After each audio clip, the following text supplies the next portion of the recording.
can break that cycle. Because yes, it's a cycle and it's going to go over, but if you notice, there's always a space between the arrows. Yep. And you just got to take that exit plan to go to like a new cycle, a better cycle Yeah. of, okay, when my mind goes here, I have to go here or else it's going to downward spiral and I don't want to go Yeah. there. Because Yeah. the mind, oh man, the mind is just, it'll just it can really mess you up if you have, it's called a fixed mindset. And that's the Mhm. mindset that you're no good, can't do anything, versus the growth mindset of, what do I have to learn from this opportunity? What is this Yeah. teaching me? And something that like I'm going to be coaching and teaching people, and I do this in Yeah. my practice, is speak it out loud. Because when you have that internal dialogue, it's on repeat. When Yep. you speak it, there's something about speaking that allows you to hear your voice and be like, wow, that sounds awfully negative. Yeah. I don't really view myself that way. I'm going to view myself as this way. And then the Exactly. more like you speak it, the more it's like you become it. Yep. So there's power in words, and there's, it's kind of goes against that old age saying that stick and stones may break my bones, but words can never hurt me. That's a lie. I mean, you talk about the biggest load of trash So, that oh you're man, taught as a yeah, child, because you're like, well, why is this bothering me? Why is that word bothering me? And then people would be like, oh man, they said this, they did this, and it's like, bro. Words have the most impact, bro. Like literally, dude, that's why it's so important for parents to be in the lives of children, because and speaking life into their children instead of like just speaking down on them, because right. that that's if you don't address that, if parents are like speaking down on your children, growing up, they're always going to have that mindset. Yeah. They're just going, oh, I'm not good enough, and like that's like trauma that they built Oh, up yeah. over time, that really just started when they're young, and they don't realize it until they're kind of like stuck at a rock and a hard place.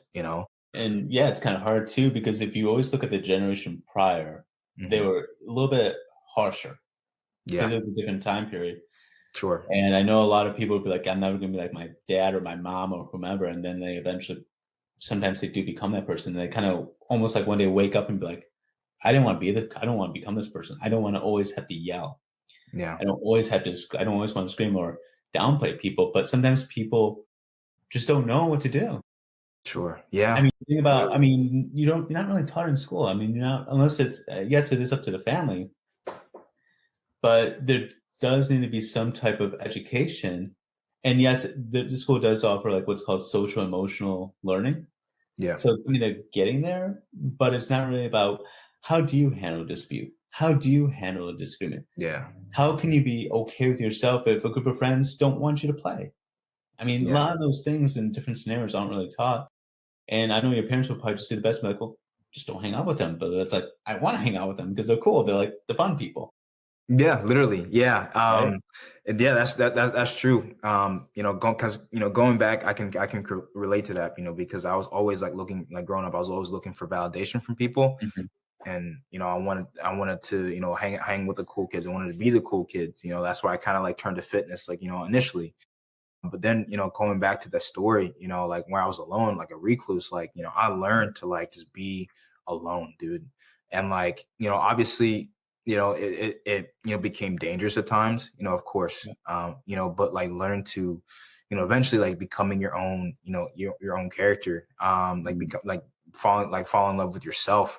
That was the biggest thing, from April to like July, like June, July, like when I re-entered the Twitter space.